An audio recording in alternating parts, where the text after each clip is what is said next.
Jai Hind aspirants, I Ruby Thakur welcome you to SSB Crack Exams channel. So I hope you all are doing good. So आज है हमारा geography का नया topic and आज का जो हमारा लेक्चर रहेगा that is on the biodiversity. बात करें बायोडाइवर्सिटी के ऊपर तो जब भी हमें बायोडाइवर्सिटी से क्वेश्चंस देखने को मिलते हैं तो बेसिकली एक स्पेसिफिक टर्म बेसिस क्वेश्चंस हमें देखने को मिलते हैं, जैसे कि स्पीशीज डाइवर्सिटी क्या है, जेनेटिक डाइवर्सिटी क्या है। तो इस तरह के क्वेश्चंस आपको देखने को मिलेंगे when we are talking about the chapter that is the biodiversity. तो चलिए आज के पूरे लेक्चर में हम इन्हीं के बारे में बात करेंगे, सिंपल सी टर्म्स के बारे में जो आपको पता भी होंगी, लेकिन yes will be discussing that only done. चलिए, सबसे पहला जो हमारा टर्म आता है दैट इज द बायोस्फीयर। अगर बात करें बायोस्फीयर के ऊपर तो आप सब जानते हैं कुछ terms, that is lithosphere, hydrosphere, then we are having the atmosphere, done. और इन सबका जो इंटरसेक्शन बनता है उसको हम कहते हैं बायोस्फीयर। मींस बायोस्फीयर वो वाला एरिया है जहां पे एटमॉस्फेयर भी है, लिथोस्फीयर भी है। लिथोस्फीयर मतलब लैंड, हाइड्रोस्फीयर मतलब वाटर, एटमॉस्फेयर मतलब हमारा जो हमारे सामने एयर है, डन। तो जहां भी ये तीनों हमारे इंटरसेक्ट होंगे उस पर्टिकुलर एरिया को हम क्या बोलेंगे, बायोस्फीयर। एंड ये वही एरिया है जहां पर हमारी लाइफ भी पॉसिबल है। So biosphere is the layer of the planet Earth where the life exists. This layer ranges from height up to 10 kilometers above the sea level. Biosphere enable interactions with the elements of the lithosphere, hydrosphere and atmosphere. क्योंकि हम बात कर रहे हैं intersection की, तो यहाँ पे हमें कुछ एलिमेंट्स हाइड्रोस्फीयर के भी मिलेंगे, कुछ लिथोस्फीयर के भी मिलेंगे और कुछ एटमॉस्फेयर के भी मिलेंगे। So these are the three, ये तीनों चीजें जहां पे हमें मिले एक साथ एक जगह पे, उसे हम एरिया को क्या बोलते हैं, बायोस्फीयर।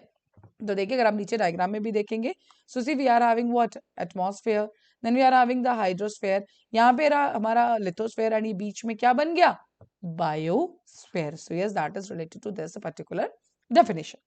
अब दूसरा जो आपके लिए डेफिनेशन इंपॉर्टेंट है that is related to the ecosystem, कि इकोसिस्टम हम किसे कहते हैं।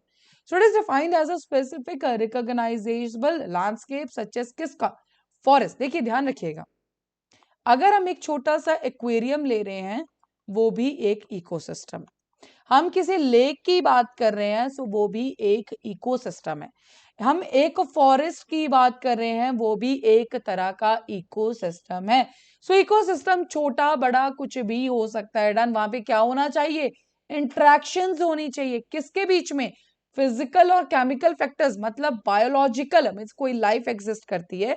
अब एक एक्वेरियम है, उसके अंदर एक फिश है, फिश के साथ एक हमारा फिजिकल फैक्टर और भी क्या, वो है हमारा वाटर, डन। तो उसी तरह की चीजें, तो एक एक्वेरियम अपने आप में क्या बन जाता है, एक इकोसिस्टम।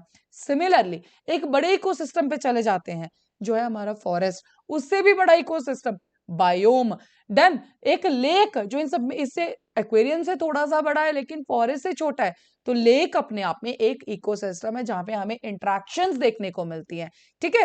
तो ये हमारा बेसिकली फर्क। बायोस्फीयर क्या हुआ, एक जगह जहां पर हमारा ये चीजें एग्जिस्ट करती, क्या क्या होना चाहिए, एटमॉस्फेयर होना चाहिए, हाइड्रोस्फेयर होना चाहिए और एटमॉस्फेयर होना चाहिए।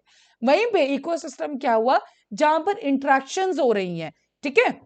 चलिए, so specify specific and recognizable landscapes such as the forest, wetland, coastal area, grassland, deserts, and then we're having the interaction of the biological community and physical and chemical factors. So that is made up of a non-living or abiotic environment. Water क्या है हमारा, abiotic है, done। लेकिन fish क्या है aquarium के अंदर, वो biotic है। वैसे फॉरेस्ट के अंदर जाएंगे, सॉइल है, लैंड है, ये क्या है, अबायोटिक, मतलब नॉन लिविंग थिंग्स। इंटरेक्शन किसके बीच में होगा, लिविंग और नॉन लिविंग थिंग्स के बीच में, डन। तो जहां पे भी हम इंटरेक्शन देखने को मिले लिविंग और नॉन लिविंग थिंग के, that will be the type of a ecosystem. तो जैसे कि मैंने आपको बताया, वो आपके घर के अंदर रखा हुआ एक एक्वेरियम भी हो सकता है, और क्या हो सकता है, हमारा बहुत बड़ा फॉरेस्ट है कोई, वो भी जंगल भी एक इकोसिस्टम है।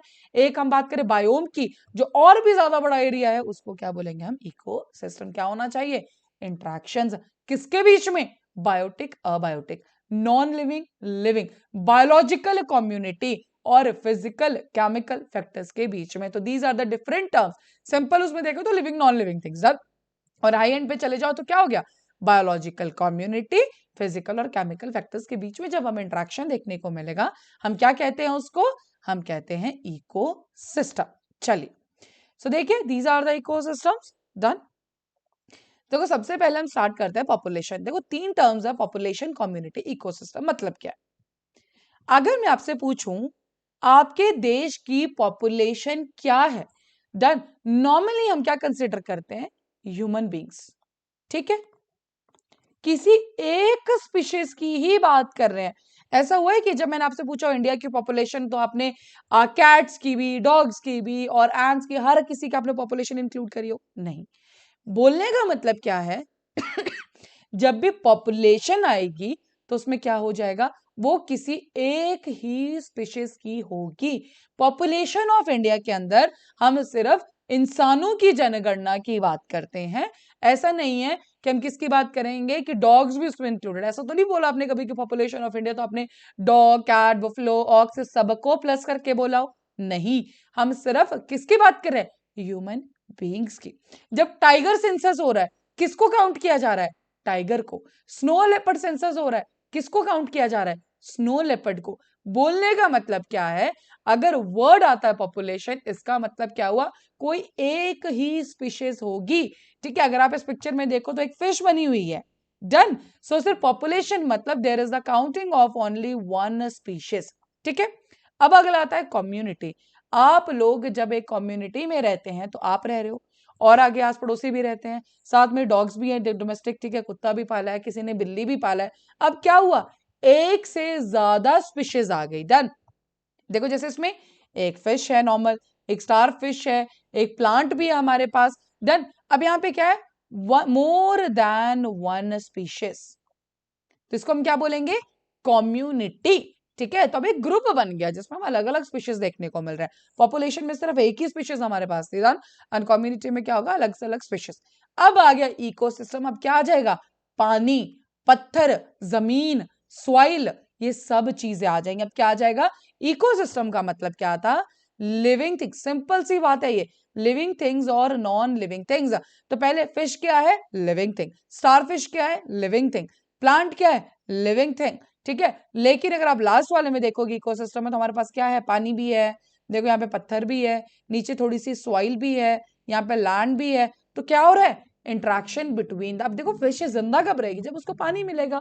ठीक है, अब इंट्रैक्शन हुआ, बायोलॉजिकल इंट्रैक्शन हुए लिविंग नॉन लिविंग के बीच में, उसी की वजह से इकोसिस्टम बना, एंड उसी की वजह से फिश की लाइफ पॉसिबल है, अगर हम इस पर्टिकुलर डायग्राम में देखें या पर्टिकुलर इस इमेज में देखें।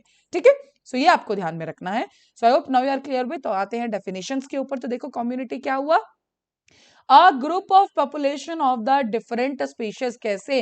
ह्यूमन बीइंग हो सकता है, कोई कुत्ता मीन्स डॉग हो सकता है, कैट हो सकती है, बुफलो हो सकती है, ऑक्स हो सकता है, कुछ भी होगा। तो डिफरेंट डिफरेंट हमें क्या देखने को मिलेंगी? स्पीशीज। और उसको हम क्या कहते हैं? उसको ही हम बोलते हैं community. Done. So mutual tolerance and the beneficiary interactions. Beneficiary interactions क्यों चाहिए हमें? बिकॉज ऑफ कोर्स अगर देखो आप एक कम्युनिटी में रह रहे हो तो आपका पड़ोसी अच्छा होना चाहिए, तभी आप अच्छे से रह पाओगे। डन। अब डॉग के साथ भी आपको, डॉग आपको किस लिए चाहिए? सी देखो बेनिफिशियल इंटरेक्शन कैसे हुआ? मान लीजिए एक डॉग है आपकी सोसाइटी में, आपको डॉग क्यों चाहिए? रखवाली करने के लिए। डॉग को आपसे क्या चाहिए? खाना। ठीक है, so there should be beneficial interaction, two way process है वो। ठीक है, so defined as a community. अब वो चाहे प्लांट हो, एनिमल हो, माइक्रो ऑर्गेनिजम्स हो। तो माइक्रो ऑर्गेनिज्म काफी डिटेल उसमें चले गए, बट ये सबको समझ आना चाहिए कम्युनिटी के अंदर क्या है, हमें दो एक से ज्यादा स्पीशीज होनी चाहिए। ठीक है, so that is related to community and yes ecosystem हमने ऑलरेडी डिस्कस कर लिया। Now the main term is the biodiversity, जो आज हमारे चैप्टर का मेन टॉपिक था, दैट वाज द बायोडाइवर्सिटी। अब देखो एक लिखा है डाइवर्सिटी। ठीक है, भारत जाना जाता है unity in diversity. Done. Similarly diversity का मतलब क्या हुआ? भांति भांति प्रकार की चीजें। डाइवर्सिटी, हिट्रोजेनिटी मतलब अलग अलग स्पीशीज हो सकती हैं। ठीक है, अब वो स्पीशीज एक छोटे से माइक्रो ऑर्गेनिज्म से लेके बहुत बड़े प्लांट, एनिमल, ह्यूमन बीइंग, सबके अंदर देखने को मिलेगी। So yes we are having the biodiversity. So diversity or heterogeneity at all the levels of a biological organization। starting level मतलब कोई मैक्रो मॉलिक्यूल है, कोई माइक्रो ऑर्गेनिज्म से लेके फ्लास्क में क्या बनता है? बायोमास। तो इन सब में हमें डाइवर्सिटी दिखेगी, तो हम उसको क्या बोलते हैं? बायोडाइवर्सिटी। अभी ये जो पर्टिकुलर वर्ड आया था, ये किसी साइंटिस्ट है, उसने एक सोशियोलॉजिस्ट ने दिया था, जिनका नाम है ED Wilson. So yes this is the person जिन्होंने ऐसा पर्टिकुलर नाम दिया था, जो टर्म दी थी, that is the biodiversity. चलिए, so biologist define biodiversity as the totality of genes, species and ecosystem of regions. मतलब अभी हमने इससे पहले क्या पढ़ा? हमने पढ़ा इकोसिस्टम, हमने पढ़ी स्पीशीज। अब बायोडाइवर्सिटी के अंदर सब कुछ आ जाएगा, ठीक है। छोटी टर्म थी पॉपुलेशन, पॉपुलेशन के ऊपर हम गए कम्युनिटी, कम्युनिटी के बाद क्या है? इकोसिस्टम। अब और बड़ा क्या टर्म आ गया? बायोडाइवर्सिटी। तो बायोडाइवर्सिटी मतलब ऐसे समझ लो कि this is the big sphere, उसके अंदर इकोसिस्टम, उसके अंदर कम्युनिटी, उसके अंदर क्या आ गया? पॉपुलेशन। क्या पॉपुलेशन पार्ट नहीं है इकोसिस्टम का? Yes, population is the part of the ecosystem. क्या इकोसिस्टम बायोडाइवर्सिटी का पार्ट नहीं है? बिल्कुल है। तो ठीक है, इकोसिस्टम क्या है हमारा? बायोडाइवर्सिटी का भी पार्ट है, ठीक है जी। सो ये था हमारा बायोडाइवर्सिटी लेकिन की डेफिनेशन। अब आते हैं हम एक लेवल्स ऑफ बायोडाइवर्सिटी के ऊपर। Species diversity, genetic diversity, ecological diversity. देखो, इकोलॉजिकल डाइवर्सिटी का तो सिंपल सा मतलब है कि हमें डिफरेंट डिफरेंट इकोलॉजी मिल रही है। मतलब बोलने का तात्पर्य क्या है कि सिंपल सी बात है, हमारे पास आप एक जगह जाएंगे, डन, हिमालयस वाला एक एरिया है, पेनिनसुलर प्लेट्यू एक एरिया, नॉर्दर्न प्लेन्स एक है, तो एक इकोलॉजी में डाइवर्जन मिल रही है, ठीक है। अब दो मेन टर्म्स है, that is the species diversity and the genetic diversity. Species diversity का मतलब क्या हुआ? Dog, cat, human beings, then we are having what? Frog, ठीक है, प्लांट्स, ठीक है, प्लांट्स के अंदर हमें अलग डाइवर्सिटीज मिलती है, डन। एंड और एक दो और ऐड करो, मतलब अलग अलग स्पीशीज है।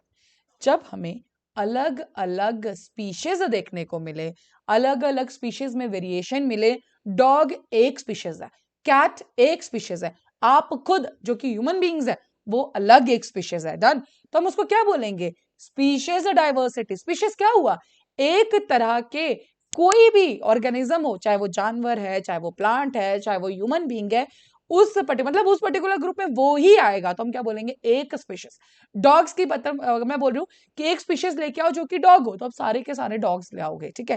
कैट्स, तो क्या होगा? सारे की सारी कैट्स आ जाएंगी, डन। ह्यूमन बींग्स, आप सब मेल फीमेल बाद की डाइवर्सिटी है, लेकिन ह्यूमन बींग्स तो हो, तो क्या हो जाएगा? वो एक अलग स्पीशीज बन जाएंगी। सो क्या है ये स्पीशीज डाइवर्सिटी? हमें अलग अलग तरह की स्पीशीज देखने को मिल रही है, ठीक है जी। अब आते हैं अगला, that is the genetic diversity, correct. हम लेते हैं डॉग, लैब्राडोर एक तरह का डॉग है, ठीक है तो डॉग, लेकिन लैब्राडोर एक डॉग है। जर्मन शेफर्ड एक डॉग है। क्या हो रहा है? डॉग मेन स्पीशीज है, लेकिन उसके अंदर भी हमें अलग अलग स्पीशीज देखने को मिल रहे हैं, मतलब अलग अलग उसके पार्ट्स देखने को मिल रहा है। जर्मन शेफर्ड एक अलग चला गया, लैब्राडोर एक अलग चला गया, पिटबुल एक अलग चला गया। तो क्या हुआ? ये है क्यू डाइवर्सिटी, है तो तीनों डॉग। ऐसा तो नहीं है ना कि पिटबुल को आप जाके बोलोगे नहीं ये बड़ा वाला डॉग है, छोटा, नो, है तो डॉग ही, लेकिन उसकी जेनेटिक्स में वेरिएशन आई, जीन्स में वेरिएशन आई, इसलिए वो एक अलग तरह का अपनी ही स्पीशीज में डिफरेंशिएट हो गया। अब जैसे आप हो, आप भी डिफरेंशिएट करते हो अपने फ्रेंड के साथ, क्यों? आपका जेनेटिकल वेरिएशन है। उसी को हम ह्यूमन बींग्स के अंदर क्या वेरिएशन ही है कि सारे ह्यूमन बींग्स एक ही तरह के दिखते हैं? नहीं। So that is called as a genetic diversity. तो मेन क्या है? Species diversity. डॉग एक तरह की स्पीशीज है, ह्यूमन बींग एक तरह की स्पीशीज है, लेकिन जेनेटिक डाइवर्सिटी में क्या हुआ? ह्यूमन बींग्स के अंदर आप अलग अलग दिख रहे हो, क्यों? आपकी जीन्स अलग है, जेनेटिक्स डाइवर्सिटी है। डॉग्स में लैब्राडोर अलग दिखता है, जर्मन शेफर्ड के अलग फीचर्स हैं, पिटबुल के अलग फीचर्स हैं, तो हमारे पास क्या हुआ? डॉग्स के अंदर भी हमें वेरिएशन देखने को मिली, एंड इसको हम क्या कहते हैं? स्पीशीज और जेनेटिक डाइवर्सिटी। तो चलिए, so it is the genetic diversity, सबसे पहले देखते हैं, it is the diversity at a genetic level, then subspecies level, below the species level, ठीक है। सो इन अ सिंगल स्पीशीज, एक ही स्पीशीज के अंदर जब हमें अलग अलग डाइवर्सिटी देखने को मिले, तो हमें क्या बोलेंगे? हम उसको, यहाँ पे मान लीजिए ये रहा कोई देखो, इंडियंस अलग हैं, अफ्रीकन अलग है, ये एक तरह की डाइवर्सिटी है, लेकिन इंडियंस में भी अलग अलग डाइवर्सिटी है, ठीक है।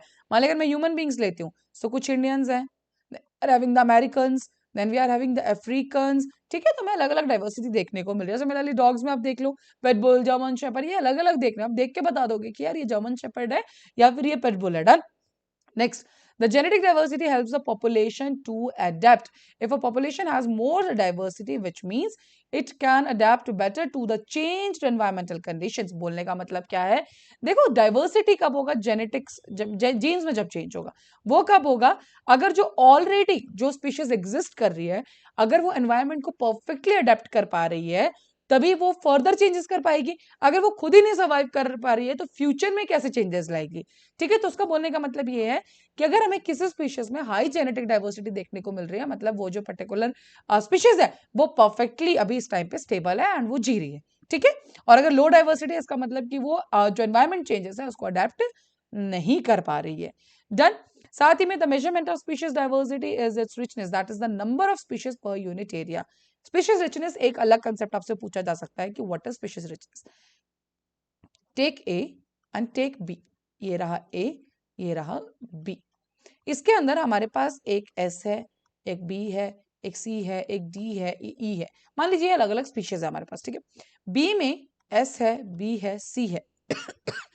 ज्यादा स्पीशीज हमें किसमें देखने को मिल रही हैं? S B C D E, इसमें हमें है 5 स्पीशीज, इसमें 3 स्पीशीज।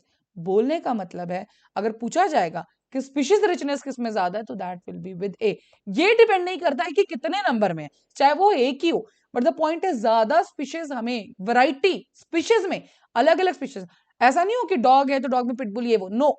हम देख रहे हैं सिर्फ स्पीशीज में डाइवर्सिटी, कि डॉग की एक स्पीशीज रह रही है, कैट्स की एक स्पीशीज रह रही है, डन, स्पाइडर की एक स्पीशीज रह रही है। जब इस तरह की चीजें सामने आती है, so what we call it as the species richness. अगर एक पर्टिकुलर एरिया में जितनी ज्यादा स्पीशीज रहेंगी तो उस हम एरिया को क्या बोलेंगे? ये जो एरिया है that is particularly highly species richness. तो यही इसमें कहा गया है। इकोलॉजिकल डाइवर्सिटी क्या है? Diversity at the community level refers to the, जैसे कि मैंने आपको बताया, ट्रॉपिकल एक है, टेम्परेट फॉरेस्ट एक है, हॉट एंड कोल्ड डेजर्ट्स है, वेटलैंड्स, रिवर्स। तो ये क्या है? बेसिकली अलग अलग तरह के इकोलॉजिकल डाइवर्सिटी, अलग अलग हमारे एरियाज की बात कर रहे हैं, ठीक है। So yes, that is related to this particular thing, correct. तो ये क्या है हमारे पास? ये है हमारी डाइवर्सिटीज। डन। चलिए, so I hope you are clear with this particular thing कि क्या इकोलॉजिकल डाइवर्सिटी है और क्या है हमारे पास बाकी species diversity and a genetic diversity. चलिए, अब बात करते हैं number of species in R India perfectly. Done.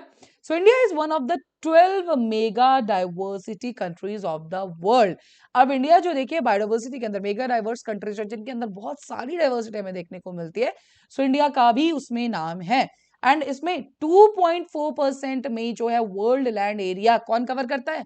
हमारा भारत, जिसके अंदर 8.1% जो है स्पीशीज डाइवर्सिटी ग्लोबल में अंदर 8.1% अकेली इंडिया में एग्जिस्ट करती है। So this is the number which we have to see in the case of India, and that is really a big number. 12 mega diversity countries में इंडिया का नाम आता है। 2.4% वर्ल्ड का लैंड एरिया जो क्या है? इंडिया के पास है। और उसमें जो हमें स्पीशीज में डाइवर्सिटी देखने को मिलती है दैट इज द 8.1%। डन। और बात करें number of animal and plant species recorded till date is the 9 lakh and the 45,000 respectively. लेकिन ये नई नई खोज होती रहती है, so this is the number जो कि चेंज होता रहता है विद द टाइम, ठीक है। चलिए, अब एक चीज ध्यान रखिएगा, बायोडाइवर्सिटी हमने पढ़ लिया, टाइप्स पढ़ ली। एक टर्म इविल क्वार्टेट, ठीक है, ये टर्म आपसे डायरेक्टली पूछा जाता है कि ये जो पर्टिकुलर टर्म है that is the evil quartet, that is related to what? So this is the term related to the 4 major causes for the loss of a biodiversity. 4 major reasons जिसकी वजह से हमें बायोडाइवर्सिटी में loss देखने को मिलता है।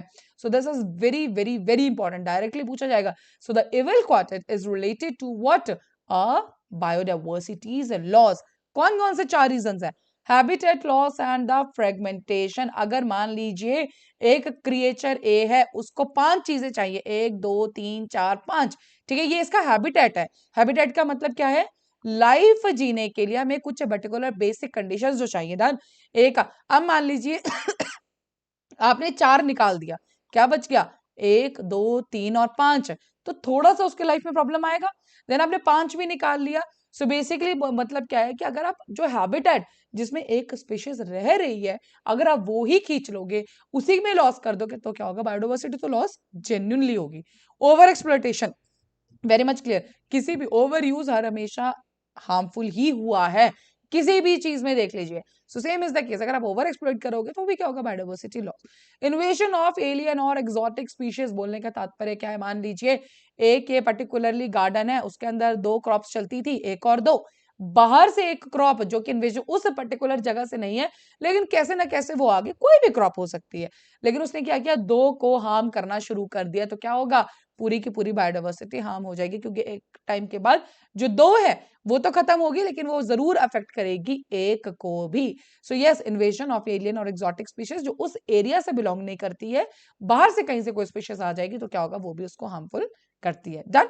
And the last is the को एक्सटिंक्शन। मान लीजिए 1 और 2 दोनों एक दूसरे पर डिपेंड करते हैं, अगर 2 खत्म हो गया तो एक तो अल्टीमेटली ही खत्म हो जाएगा, ठीक है। So yes, that is the related to the causes of the loss of biodiversity, जिसको हम क्या कहते हैं, evil quartet, habitat loss and fragmentation, over exploitation, invasion of alien or exotic species या co-extinctions, correct?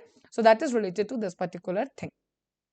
अगला हमारे पास कुछ बायोजियोग्राफिक जोन्स ऑफ इंडिया, ये आपके लिए इंपॉर्टेंट है, ये आपको देखने भी होंगे, and this is very very important.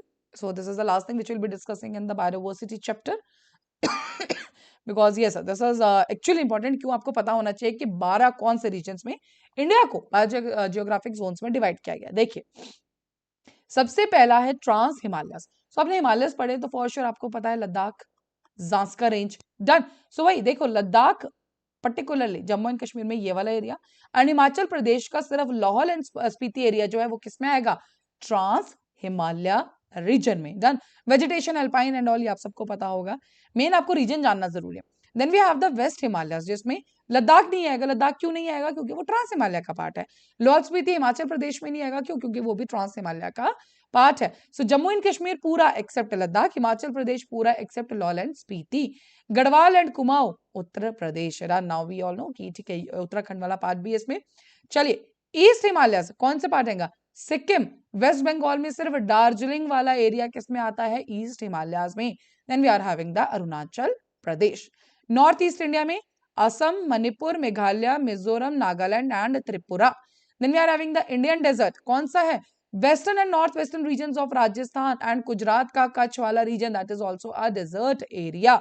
Semi arid zone कौन सा, पंजाब प्लेन्स, हरियाणा, दिल्ली, कुछ जम्मू के, कुछ हिमाचल प्रदेश के, कुछ यूपी के, कुछ राजस्थान के, कुछ गुजरात के पार्ट, ये सारे किसमें आएंगे, हमारे सेमी एरिड जोन में. And the last one is the Gangetic planes. ये जो लास्ट लिस्ट है, 7th one is the Gangetic plain, eastern Rajasthan. Done. अगर ये राजस्थान तो ईस्टर्न इसका कुछ पार्ट हमारा किसमें आता है, गंगा प्लेन्स में. And for sure the Uttar Pradesh the maximum जो कि गंगेटिक प्लेन्स के अंदर आता है. Then we are having the Bihar and the West Bengal. West Bengal का सिर्फ एक एरिया जो है दार्जिलिंग, वो किसके अंदर आएगा, हमारा ईस्टर्न हिमालयस के अंदर. Then we are having the Deccan peninsula, Maharashtra, Madhya Pradesh, Karnataka, Tamil Nadu, Andhra Pradesh and Orissa. Western ghats, then we are having the narrow stretch, कहां से, रिवर ताप्ती से लेके कन्याकुमारी तक, ठीक है. तो जो हमारा ये वाला एरिया लेफ्ट वाला जितना पोर्शन है किसमें आएगा, हमारा वेस्टर्न घाट्स में. देन इंडियन कोस्ट में, coast line from where, that is the Gujarat से लेके कन्याकुमारी तक पूरा का पूरा, and Sundarban to the Kanyakumari in the. तो ध्यान रखिएगा, वेस्टर्न घाट तो आपको दिखा है, लेकिन ईस्टर्न घाट वाला एरिया किसमें आया है, that is the Indian coast में ही. Then we are having the Andaman and the Lakshadweep Islands. So Andaman Nicobar आप सबको पता है 348 islands का ग्रुप है, and similarly Lakshadweep is of the 27 small islands. So yes, these are the 12 main biogeographic zones of India जिसमें divide किया गया है. Trans Himalaya, West Himalaya, East Himalaya, North east India, the Indian desert, semi-arid zone, Gangetic plains, Deccan Peninsula, Western Ghats, Indian coast, Andaman and Nicobar and the Lakshadweep Islands. सो ये था हमारा सारा का सारा कंसेप्ट. आज के लिए हमने पढ़ा बायोडाइवर्सिटी के बारे में. Then we have studied about the various types of diversities, genetic, species and the ecological diversity. Then हमने बात की बायोजियोग्राफिक जोन्स ऑफ इंडिया में. सो इस पर्टिकुलर लेक्चर के लिए इतना ही जरूरी है, and for sure will be continuing our biodiversity in the others lectures. Thank you so much for watching. जय हिंद, जय भारत. अगर आप एक डिफेंस एस्पिरेंट हैं और SSB interview, NDA, CDS, AFCAT जैसे एग्जाम्स के लिए प्रिपेयर कर रहे हैं तो आप एसएसबी क्रैक एग्जाम्स के कोर्स को चेक करना ना भूलें. आप हमारी लर्निंग एप्लीकेशन को गूगल प्ले स्टोर से भी डाउनलोड कर सकते हैं.